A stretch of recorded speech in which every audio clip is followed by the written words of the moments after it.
Welcome back to the Two Blues podcast and to the latest episode of Loan Watch, a series taking a look at the Chelsea youngsters on loan across the globe for the 24-25 season. And today we have an unexpected return in Armando Broja.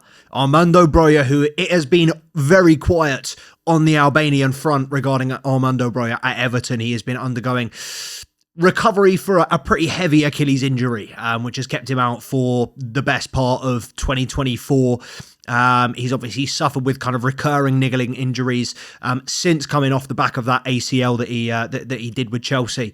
But he is now in the team, and he is currently playing, as I film this, for the Everton under-21s against, I believe, I had to double check there. It was Nottingham Forest under-21s. They are currently 4-2 down. Armando Broja is on the pitch but has not scored yet. But the good news is he's got 75 minutes under his belt. He played again for the development squad or for the Everton under-21s earlier this week. And Sean Dyche has said he may well be involved in the squad this weekend. Obviously, they've got Manchester United on Sunday, which is a huge game, fresh off the back of that win against Bodo Glimt. They've got the new manager bounce with Ruben Amorim. And, Sean Dyche's Everton are struggling. I think a lot of the Everton fans are not huge fans of Sean Dyche's style of play and the fact that he hasn't really switched it up when it hasn't been working for him. But Armando Broja, when he's fit, gives him a new option up front, a new dynamic to this team. Whether it is a new dimension, I personally think Armando Broja is a better striker than Dominic Calvert-Lewin or Beto, not just off the way that either of them are performing this season.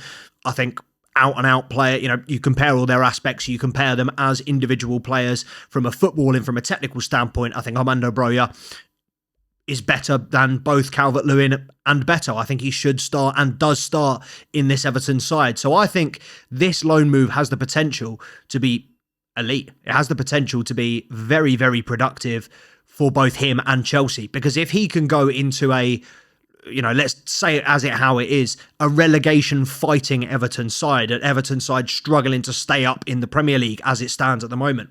If he can keep them up, get 10 goals this season in the Premier League, he'll be looking at that 30 million fee that we were trying to get for him a couple of seasons ago.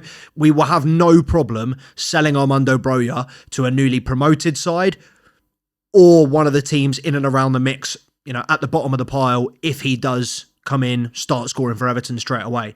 Everton, notoriously difficult side to be a top goal scorer as well. When you take into account that Calvert-Lewin is probably their best striker or their best goal scorer of the past decade, maybe. You have to go back to Stephen Naismith. Everton haven't been blessed with brilliant strikers in recent years. Years ago, Yakubu, Lukaku. They had some big boys. They had some proper strikers. Going back to Tim Cahill, they've never managed to replace him, to kind of sign a striker of that sort of prowess or that sort of significance, importance in this Everton side. I think Calvert-Lewin has held that title at times, but I don't think he's ever had the quality. I don't think the quality has ever been comparable. The impact he has on a team has never been comparable to, the impact that players like Cahill had in this Everton team. But that's definitely one to keep an eye on this season. I think it's got the potential to be a very positive loan move for everybody involved, massively for the player as well.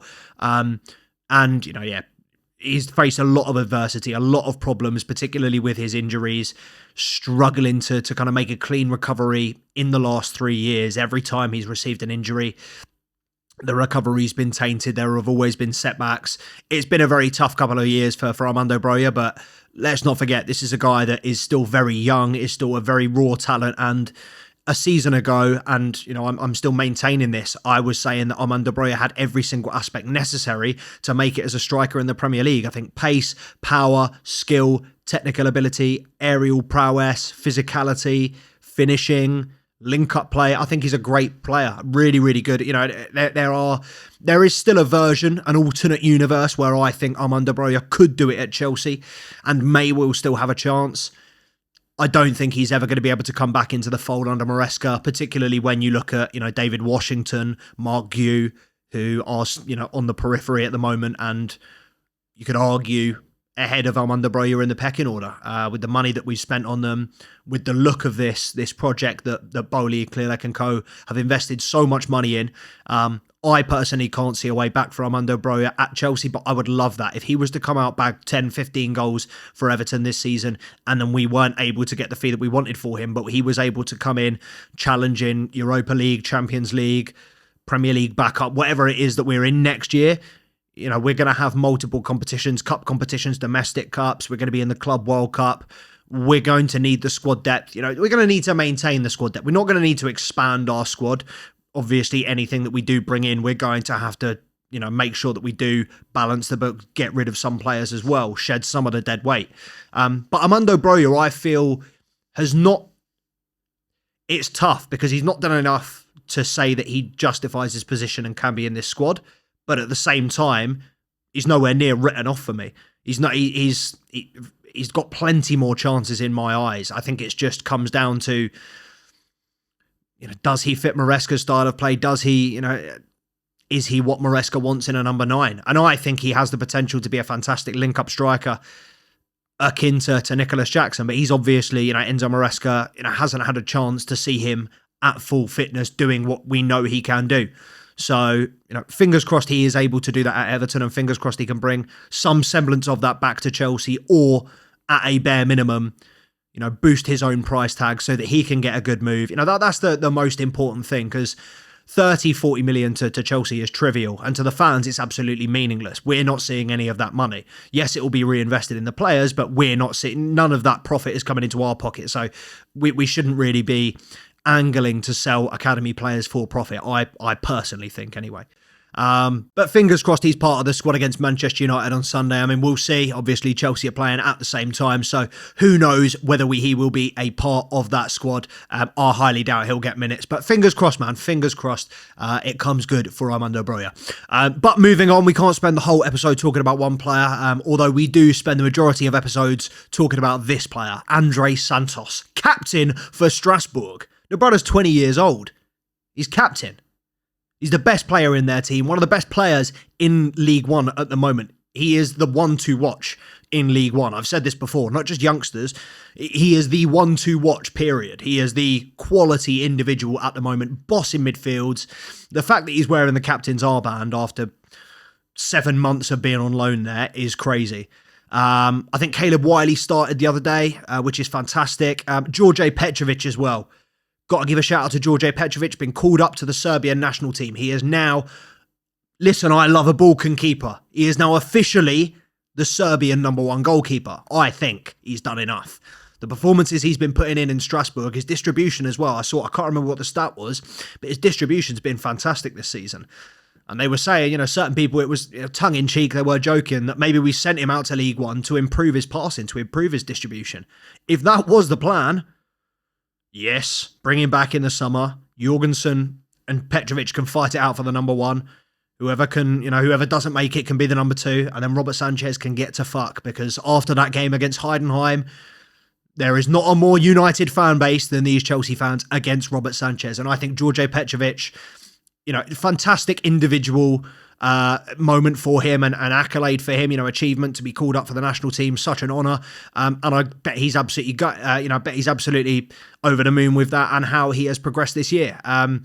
If he was to turn into Strasbourg's number 1 keeper, I don't think they could complain. You know, they'd be getting a fantastic keeper. He'd be getting the game time he deserves. And, you know, you can't really say that you can't really complain about it from a Chelsea perspective, because we've cut our nose off to spite our face in getting rid of him. And I don't think we should have got rid of him. But we've done that. If he turns around and says, I don't want to come back into this team, you can't blame him. I know he's probably tied down to a 7-8 year contract, but, you know, I think he was unfairly pushed out far too quickly. And I wouldn't be surprised if it's a conversation at the end of the season.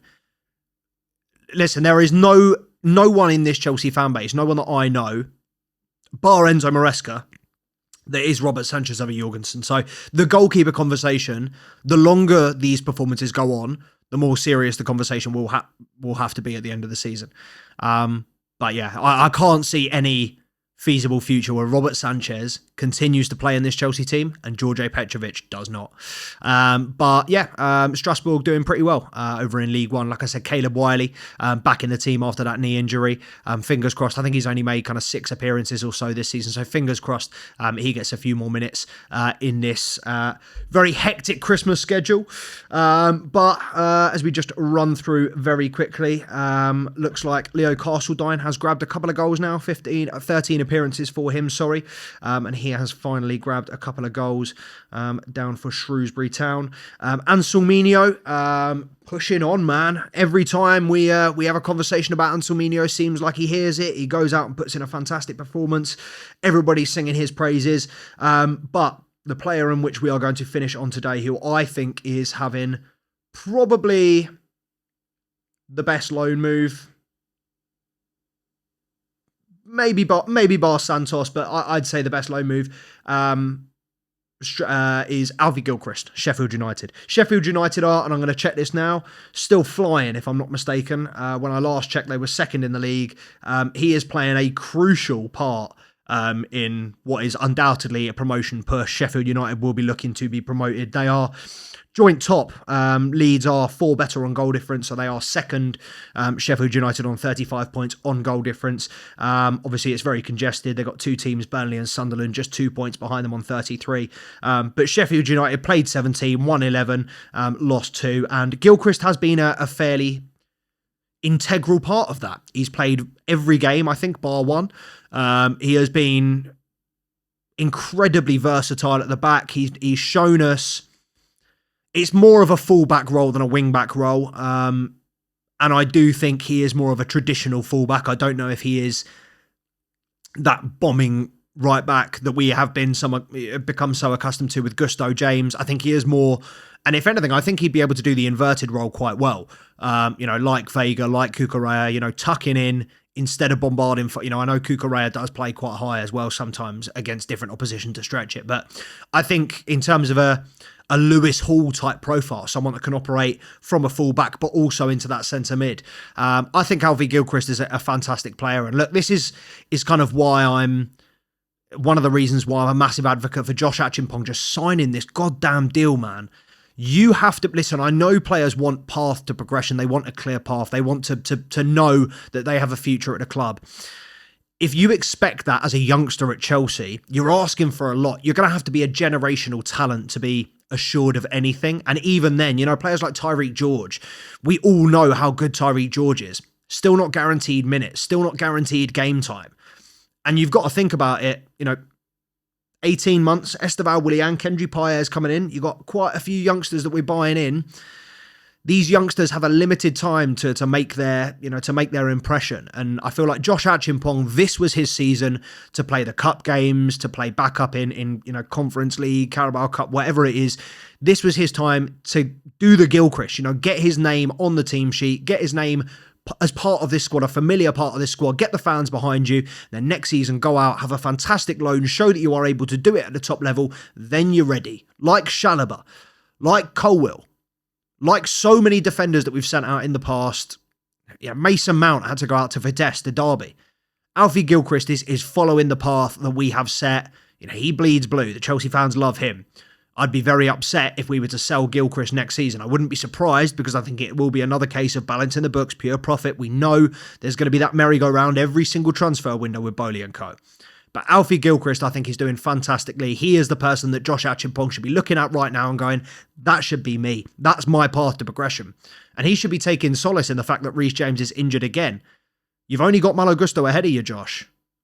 Sign the contract. Put pen to paper, please. If nothing else, for the fact that we want to see you play for Chelsea. I don't want you to leave, fella. You're a good player.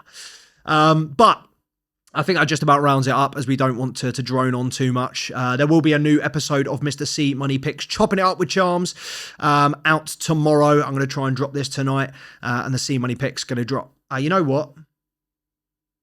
We'll see. We'll see what the schedule says. Maybe this comes out on Friday. Maybe this comes out on Saturday. Who knows?